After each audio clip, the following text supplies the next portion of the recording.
Fotos e obras do pintor Maier Filho em diferentes décadas estão expostas nas paredes do Museu de Arte de Santa Catarina, em Florianópolis. Dezenas de pessoas vão chegando no museu e se acomodando em cadeiras enfileiradas. O público se cumprimenta, conversa, sorri. Em cima de uma mesa há um projetor de imagens ligado, um microfone e um notebook. A tela escurece, em letras rosas, o título do vídeo: Seminário Arquivos Implacáveis. Boa tarde, todas, todos e todes. Muito obrigado por estarem aqui. Sandra Maier cumprimenta a plateia. Por participarem com a gente dessa tarde de conhecimento, de reconhecimento, de conversa, de debate e de muito Maier Filho. Em meio ao público, Sandra faz fotos com o celular e caminha pela exposição. Título na tela: Parte 1, visita guiada pela exposição Arquivos Implacáveis, Maier Filho. Escuta, o Maier Filho está... A curadora da exposição, Camila Nunes, apresenta a exposição para o público. Sequência rápida de cenas do público batendo fotos e visitando a exposição, formada por pinturas, desenhos, fotografias, vídeos, manuscritos, cartazes, tapeçaria e diversos documentos e registros antigos sobre a obra de Maier Filho. O Maier fez tudo, né? Claro que todo brasileiro e todo latino-americano... Em um cavalete de madeira há uma placa onde está escrito Picasso da América do Sul.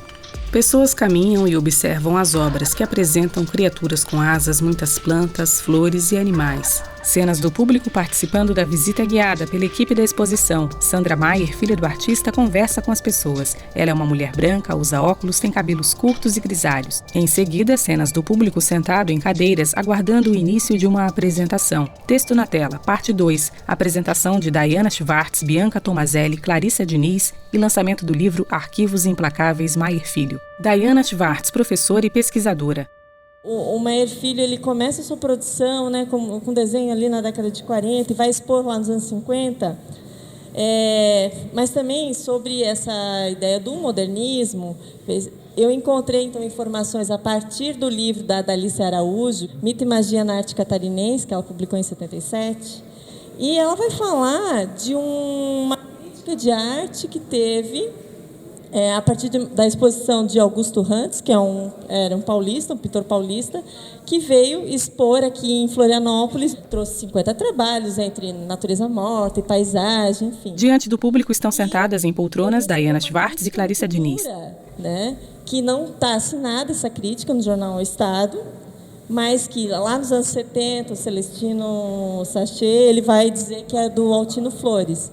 E o Altino Flores, ele era um crítico ferrenho da modernidade, ele era crítico ao Grupo Sul, as pessoas que estavam ali fazendo esse movimento do modernismo em Santa Catarina. E esse texto, então, ele vai falar sobre as impressões que ele teve dessa exposição do Augusto Rantes. E eu vou também trazer em contraponto uma outra exposição que também tem essa ideia da modernidade como algo não muito bem visto, para quem acreditava na ideia de arte naturalista, enfim, que é o Salão Pro Arte Nova, que aconteceu em Blumenau em 1965, onde a artista Elke Hennig fez a coordenação, ela que organizou esse salão. E é importante a gente observar também que muitos desses foram sendo criados espaços alternativos, porque não se tinha um museu de arte até então, onde se pudesse colocar essas obras. Então, eram em clubes que se expunha, em hall de hotel, enfim. Aí aqui à direita tem uma série de críticas feitas a partir dos comentários do livro de registro da exposição. Foram mais de 1000 visitas, e mais de 250 comentários. Era como se fosse hoje a nossa rede social, onde se posta lá uma imagem e embaixo as pessoas vão comentando, Chama-se isso de arte? Foram alguns comentários feitos na época. A gente está pensando ali na década de 60, e que a modernidade ainda era algo novo, em que o público ainda não tinha muito acesso, não estava muito em contato com essa nova arte. Então, eu trouxe aqui para vocês, para a gente pensar um pouco nesse cenário, em que esses artistas estavam vivendo. O público aplaude. Em primeiro plano, Sandra Maier sorri e também aplaude. Meyer Filho é um sujeito cindido, embaralhado. Não é um homem com um fuzil, é um homem no seu jardim com uma faca e uma flor. Bianca Tomazelli, professora, artista e pesquisadora. Meyer Filho é artista e Meyer Filho é cidadão ao mesmo tempo. Duas assinaturas, não só no mesmo tempo, como também no mesmo lugar. Ela é loira, cabelos lisos compridos, usa óculos. É um eu que predispõe o outro. Porque a proliferação do eu em Meyer Filho não conforma o atentado, a tropa, a marcha. Ela predispõe uma aventura.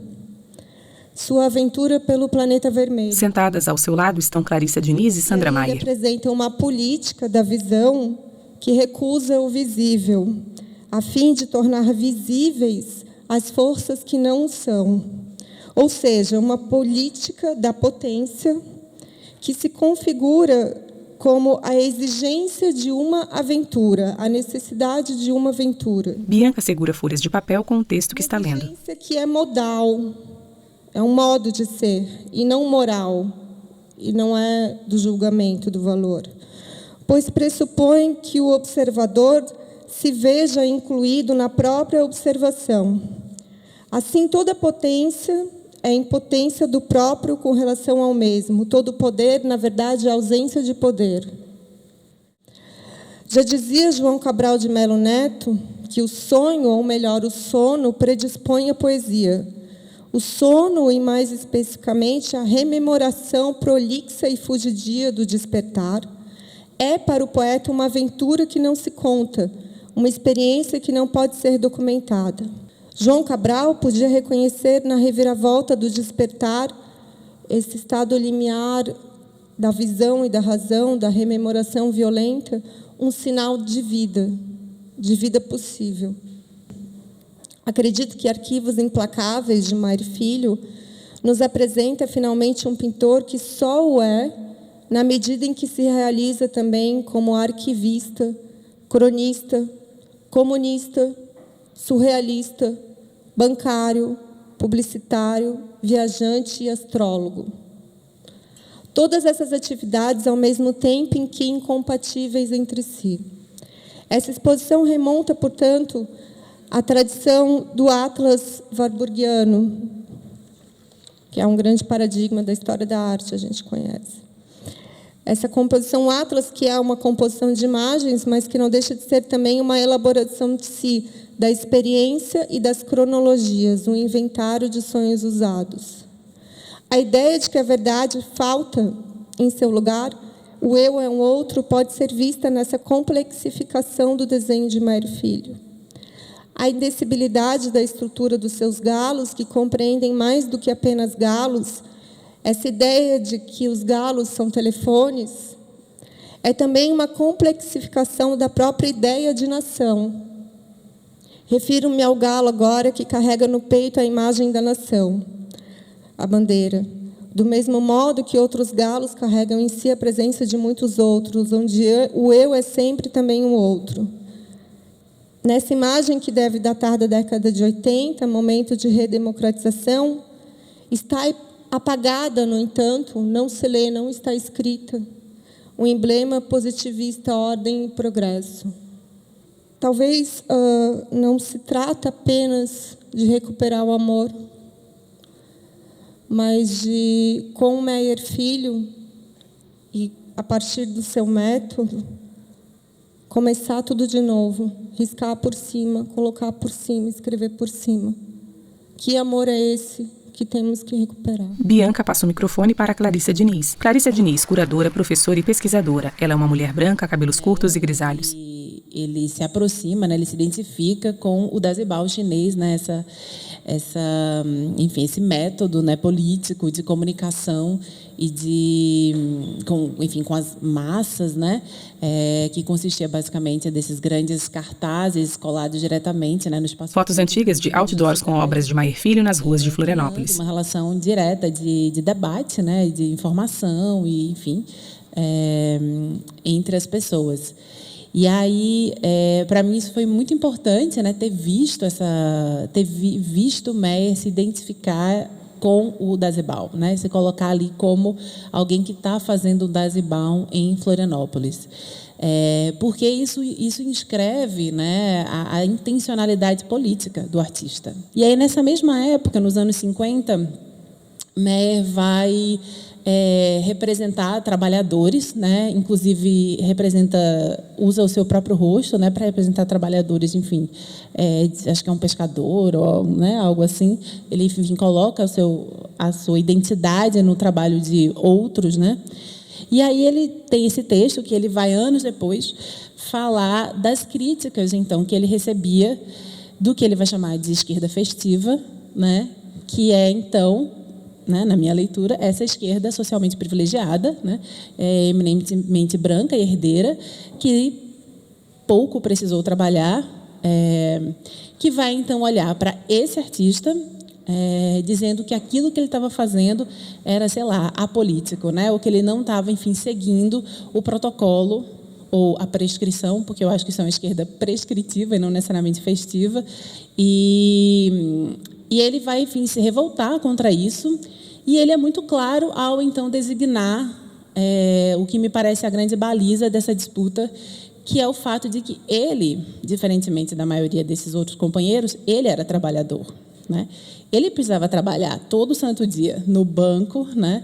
Ele não era herdeiro, né? Ele não estava na condição de privilégio, né? E que isso muda, enfim, o modo como ele, enquanto artista, vai se inscrever, né? E vai tensionar o que é fazer arte, né? No Brasil, ou em Santa Catarina, ou, enfim, no contexto dele. E, a partir daí, eu acho que ele vai, primeiro, insistir de que arte é também trabalho, né? Retirar a arte do lugar do diletantismo, né? da atividade privilegiada, né? Que faz nas horas vagas, etc. Ele vai defender e praticar cotidianamente o direito de que todo trabalhador, se quiser, também pode ser um artista. Acho que a segunda coisa e última que eu vou citar de exemplo é como que ele vai expedindo esses cheques de valor simbólico, né? De alguma coisa, um cruzeiro, um cruzado, não sei muito bem,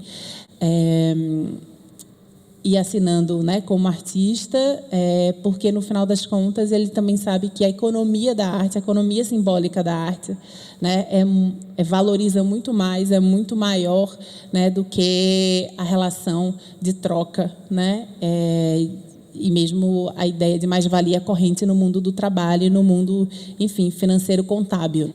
Eu acho que também esses vários carimbos e assinaturas também falam para a gente de uma artista que estava ciente de como toda essa discussão, que é a discussão de classe, também passa por uma discussão da economia da arte, né, e da lógica especulativa financiarizada da experiência da arte, porque ele estava participando, né, no contexto catarinense, do surgimento de um mercado de arte. Isso está acontecendo dentro do momento histórico, né, desses realismos fantásticos, dessa ideia do fantástico no contexto latino-americano, que também é uma forma do Sul global reagir à colonialidade, né? O realismo fantástico basicamente diz que são muitas as realidades, né? Então, e acho que Meyer enfrentou isso a vida inteira, e aí ele fala em algum momento dos arquivos essa frase que me marcou muito, que ele fala que o direito de defesa não prescreve jamais.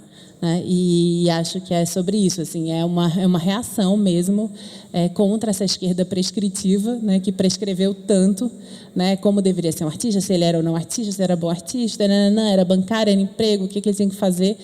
E acho que a gente está aqui no meio, né, nessa exposição e nesse livro desse grande direito de defesa que, de fato, precisa ser, enfim, compreendido por todos nós. Capa do livro Arquivos Implacáveis, Meyer Filho. Sandra Meyer conversa com o público e autografa o livro, que possui capa cor-de-rosa com desenhos de Meyer Filho na cor preta, com alguns detalhes em vermelho. Camila Nunes autografa um dos exemplares. Um homem folheia as páginas do livro com fotos das obras de Meyer Filho. Uma delas é um galo preto e vermelho com cauda com penas vermelhas, amarelas e verdes com pintas pretas. Créditos finais selecionados. Seminário Arquivos Implacáveis, realizado dia 27 de outubro de 2022 no MASC em Florianópolis. Organização Gabi Brezola. Equipe audiovisual, captação, edição e finalização, Alan Langdon. Legendas LSE e audiodescrição, Sansara Buriti. Intérprete de Libras, Ana Paula Jung. Trilha sonora original, Edra Rockenbach.